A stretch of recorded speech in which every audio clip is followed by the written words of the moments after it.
আমি নবম শ্রেণী ইতিহাস বিষয় ষষ্ঠ অধ্যায় দ্বিতীয় বিশ্বযুদ্ধ ও তারপর। আজকের পাঠদান বিষয় ফ্যাসিবাদ ও নাৎসিবাদ বনাম গণতান্ত্রিক আদর্শের সংঘাত এবং দ্বিতীয় বিশ্বযুদ্ধের কারণ, এই বিষয় নিয়ে আলোচনা করতে চলেছি। আলোচনার শুরুতেই ফ্যাসিবাদ ও নাৎসিবাদ বনাম গণতান্ত্রিক আদর্শের সংঘাত কিভাবে দ্বিতীয় বিশ্বযুদ্ধের পটভূমি তৈরি করল তা নিয়ে তোমাদের কিছু বলবো। প্রথম বিশ্বযুদ্ধের পর ইউরোপে পরস্পর বিরোধী দুই রাজনৈতিক মতাদর্শের উদ্ভব ঘটে।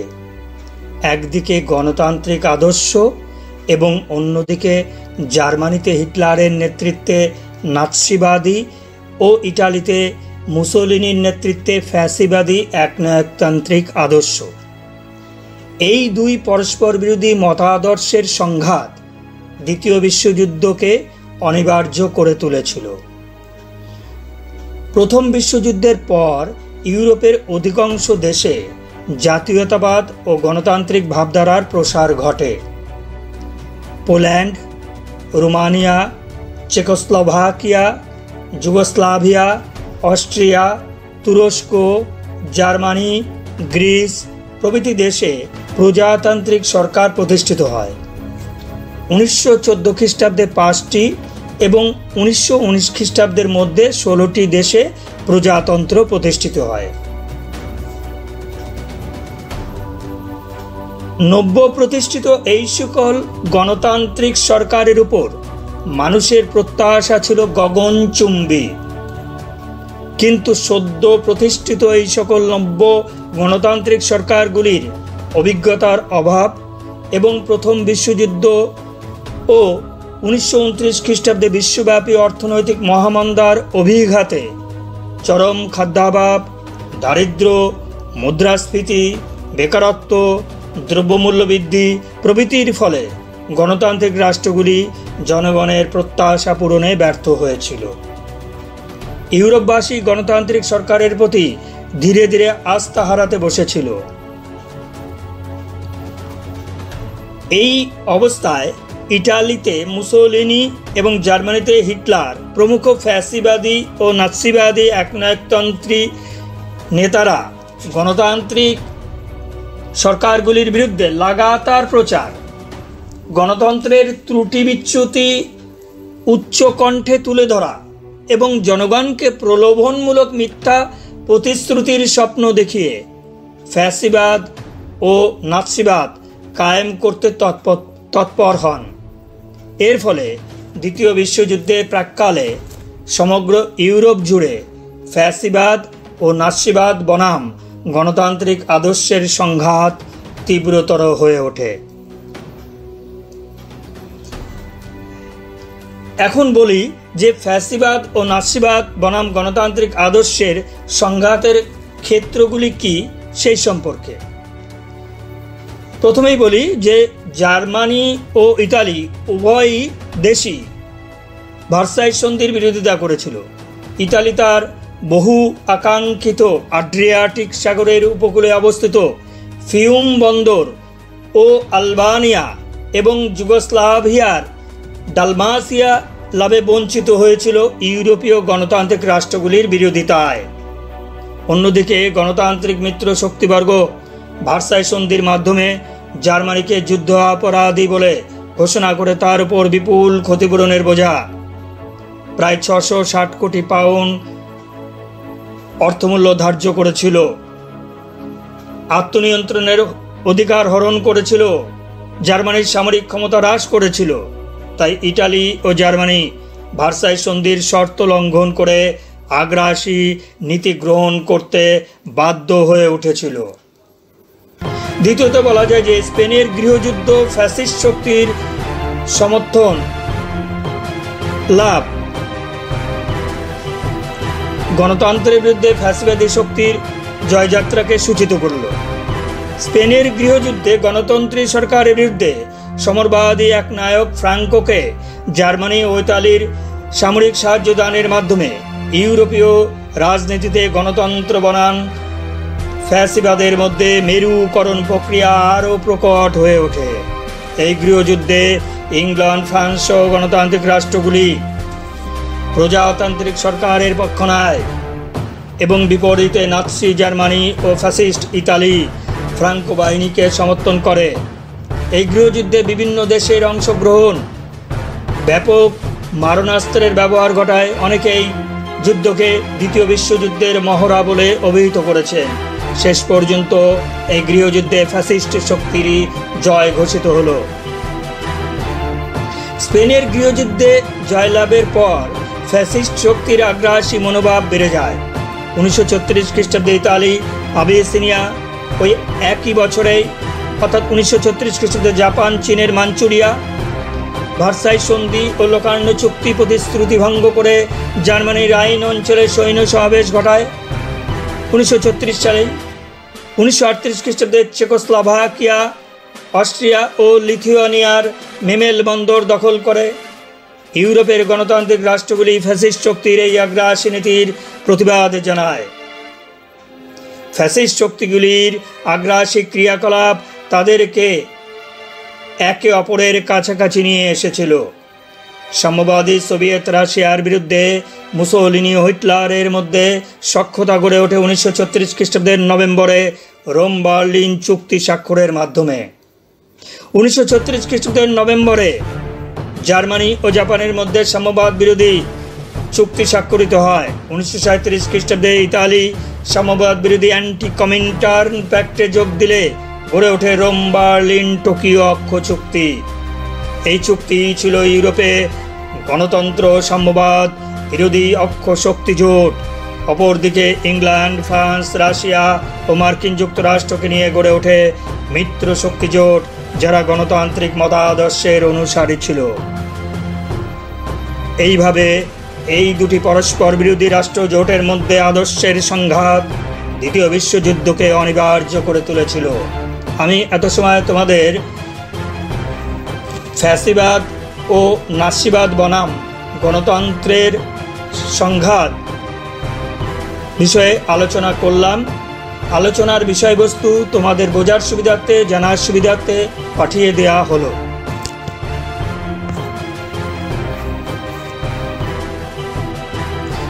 এবার আলোচনায় আসি দ্বিতীয় বিশ্বযুদ্ধের কারণ নিয়ে। প্রথম বিশ্বযুদ্ধের মাত্র 20 বছরের মধ্যেই 1939 খ্রিস্টাব্দের 3রা সেপ্টেম্বর জার্মানি কর্তৃক পোল্যান্ড আক্রমণের মধ্য দিয়ে যে অশুভ দ্বিতীয় মহাযুদ্ধের সূচনা ঘটেছিল, 1945 খ্রিস্টাব্দের 6ই আগস্ট ও 9ই আগস্ট জাপানের হিরোশিমা ও নাগাসাকিতে পরমাণু বিস্ফোরণের ফলে সেই বিধ্বংসী সর্বগ্রাসী মানব সভ্যতা ধ্বংসকারী বিশ্বযুদ্ধের পরিসমাপ্তি ঘটে।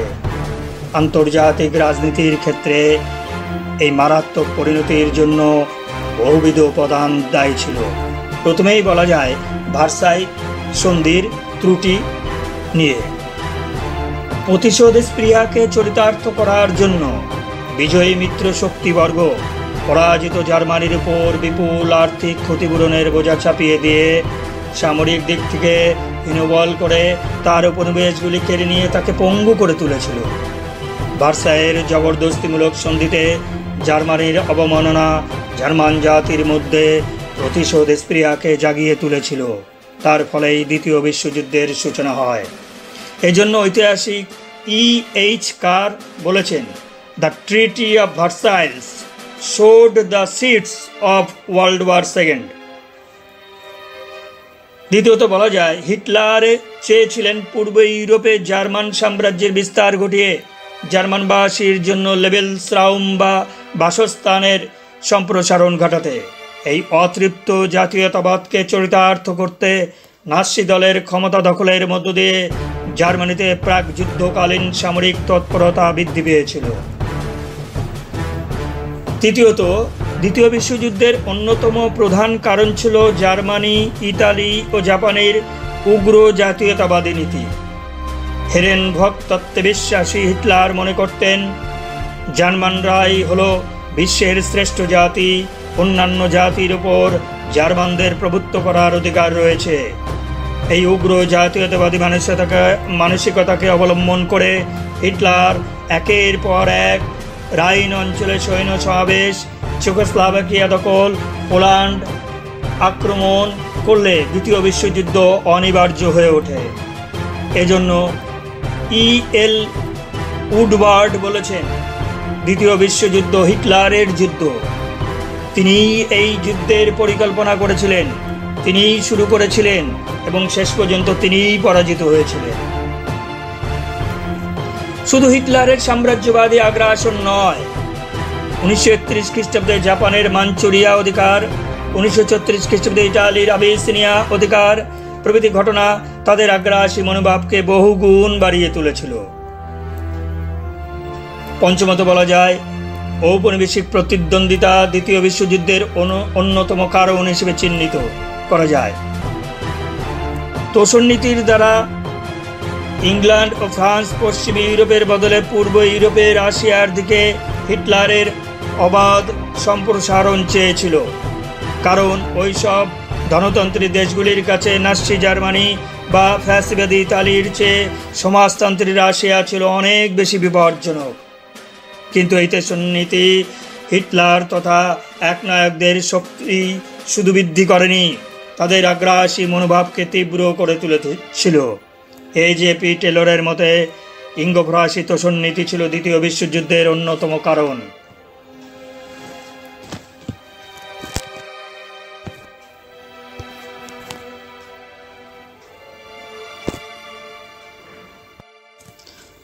সপ্তমত বলা যায়, মিত্রপক্ষীয়দের মধ্যে মতানৈক্যও দ্বিতীয় বিশ্বযুদ্ধের অন্যতম কারণ বলে মনে করা হয়। মিত্রপক্ষীয় বিভিন্ন দেশের অনৈক্য ও স্বার্থ সংঘাত দ্বিতীয় বিশ্বযুদ্ধকে অনিবার্য করে তুলেছিল। মার্কিন সেনেট ভার্সাই সন্ধি অনুমোদন না করলে আমেরিকার ইউরোপীয় রাজনীতি থেকে সরে দাঁড়ানো, ভার্সাই সন্ধির কঠোর শর্তাবলী জার্মানির উপর চাপানোকে কেন্দ্র করে ব্রিটেন ও ফ্রান্সের মধ্যে মতবিরোধ, সম্ভাব্য জার্মান আক্রমণ থেকে ব্রিটেনের ফ্রান্সকে নিরাপত্তা বিধানের আশ্বাস না দেয়া প্রভৃতি ঘটনাকে কেন্দ্র করে মিত্রপক্ষের মধ্যে মতানৈক্য বিশ্বযুদ্ধের পরিবেশ তৈরি করে তুলেছিল।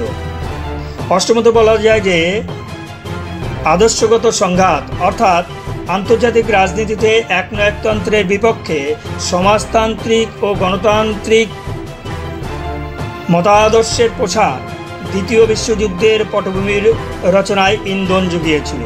একদিকে ইংল্যান্ড, ফ্রান্স, আমেরিকাকে নিয়ে গণতান্ত্রিক রাষ্ট্রজোট এবং অন্যদিকে ইতালি, জাপান, জার্মানি, স্পেনকে নিয়ে ফ্যাসিবাদী রাষ্ট্রজোট এবং সোভিয়েত রাশিয়ার নেতৃত্বে সমাজতান্ত্রিক জোটের মধ্যে আন্তর্জাতিক উত্তেজনা বৃদ্ধি যুদ্ধের পরিবেশ সৃষ্টি করেছিল।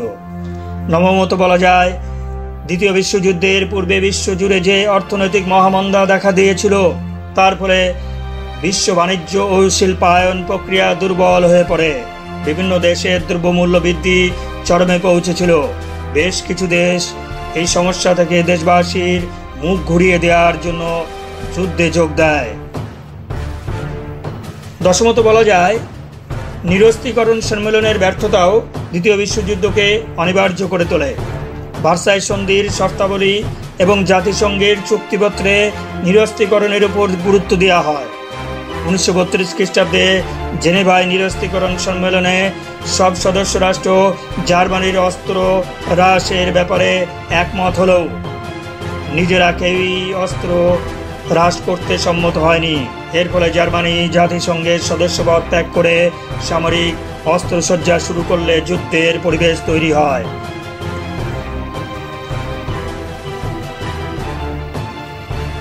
জাতিসংঘের ব্যর্থতাও দ্বিতীয় বিশ্বযুদ্ধ অন্যতম কারণ ছিল।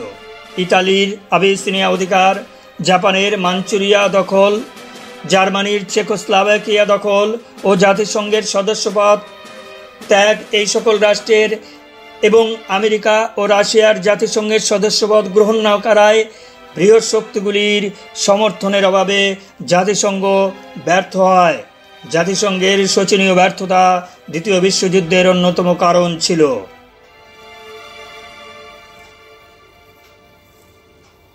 রোম বার্লিন টোকিও অক্ষ চুক্তি গঠনের পর